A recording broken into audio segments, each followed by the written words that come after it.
Ya, Assalamualaikum warahmatullahi wabarakatuh. Waalaikumsalam warahmatullahi wabarakatuh. Alhamdulillahirrabbilalamin, wassalatu wassalamu ala asrafil anbiya'i wal mursalin wa ala alihi wa ashabihi ajmain. Segala puji hanya milik Allah, Rabb Tuhan semesta alam yang mencurahkan rahmat dan karunia kepada kita semua. Salawat dan salam kita kirimkan ke haribaan junjungan kita Nabi besar Muhammad sallallahu alaihi wasallam.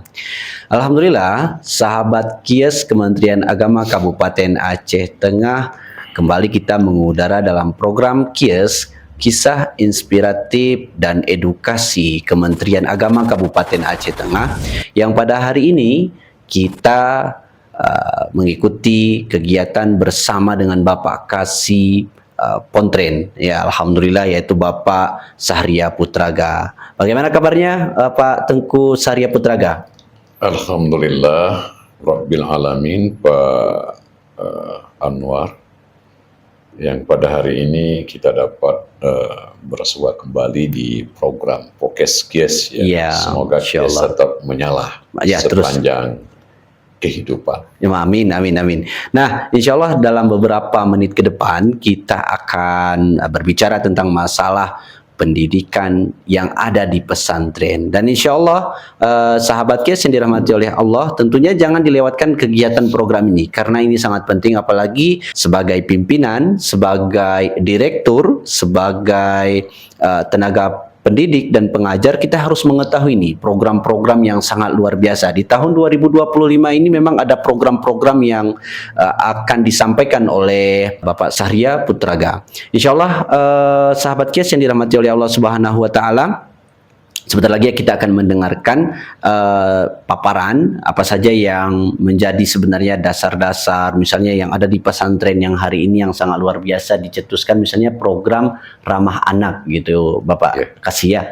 Benar-benar. Nah, jadi nanti insya Allah kita akan mendengarkan sarasehan ataupun program-program yang akan disampaikan oleh Bapak Kasih. Nah, sebelumnya kita akan sapa dulu ya Bapak Sahria Putraga sebagai Kasih PD Pontren yang hari ini membersamai kita. Bagaimana aktivitas hari ini Bapak Tengku Sahria Putraga? Aktivitas di seksi pendidikan diniyah dan pondok pesantren, alhamdulillah berjalan aman, damai, karena kami di seksi kami memang tidak terlalu banyak kegiatan yang semestinya didukung oleh pemerintahan, menyangkut sedikitnya masalah anggaran. Tetapi kami tetap berusaha bagaimana pesantren yang ada khususnya di Kabupaten Aceh Tengah ini tetap beraktivitas sesuai dengan harapan masyarakat dataran tinggi Gayo Kabupaten Aceh Tengah. Itu yang menjadi sebuah harapan kami ke depan. Mudah-mudahan pesantren yang ada di wilayah Kabupaten Aceh Tengah ini dapat terus bersaing, bahkan di ranah tingkat nasional maupun di tingkat internasional. Itu menjadi sebuah harapan kita. Amin, amin. Kira-kira nih sejauh ini apa yang sudah dilakukan? Apakah ada monitoring tuh untuk pesantren-pesantren yang ada di wilayah tengah ini? Alhamdulillah Pak Anwar, kita beberapa hari kebelakangan ini juga kita mengunjungi beberapa pesantren yang pada intinya pesantren tersebut ingin merubah mungkin statusnya dari pesantren yang berbentuk salafiyah hanya khusus mempelajari kitab kuning, yang mereka terkadang-kadang juga muncul ingin menjadi pesantren yang lebih lebih berkembang dari segi jumlah santrinya.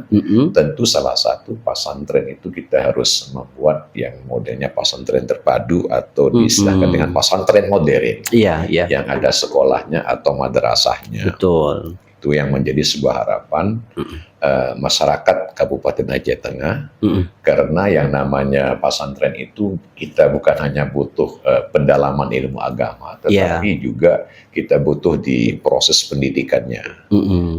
Yang selama ini terkadang-kadang orang tua kita hanya mungkin mengetahui bahwa di pesantren itu hanya memberikan pendalaman-pendalaman ilmu agama, baik kajian-kajian, hafalan-hafalan ayat-ayat Al-Quran, maupun kita kuning, tetapi bagaimana di proses pendidikan ini tetap kita tingkatkan. Ya.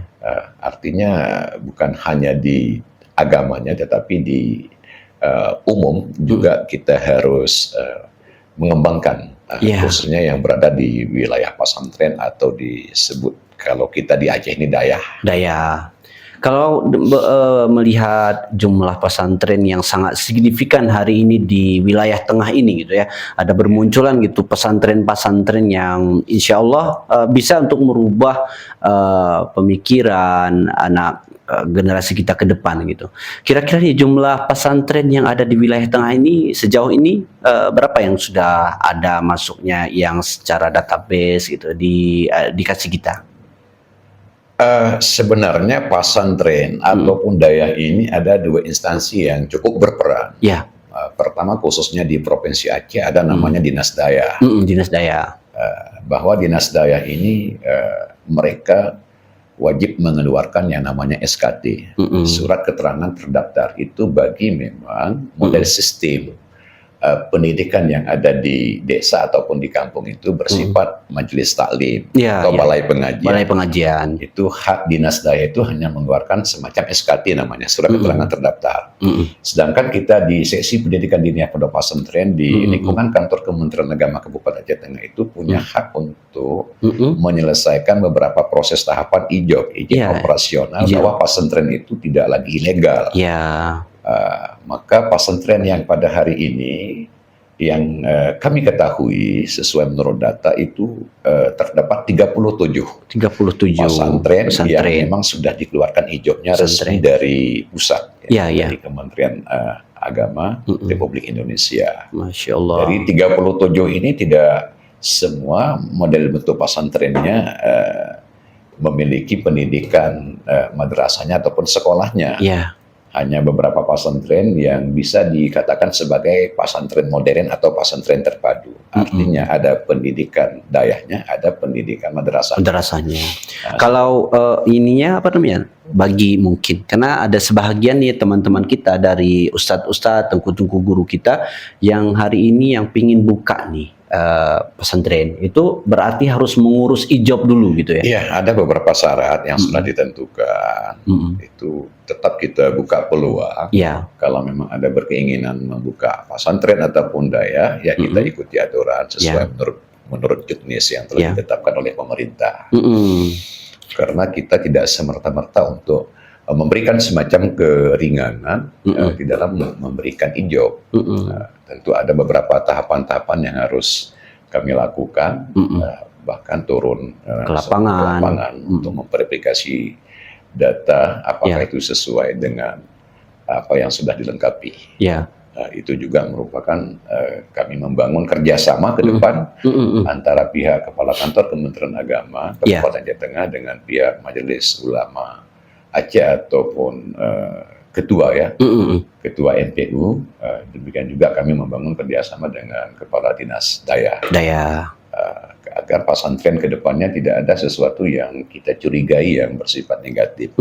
Kita ingin di pendidikan pesantren itu memang betul-betul untuk mengembangkan generasi harapan kita yang berilmu, beriman, dan bermutu dunia dan akhirat. Itu jadi sebuah harapan. Masya Allah. Kalau ini Pak Kasih, apa tuh?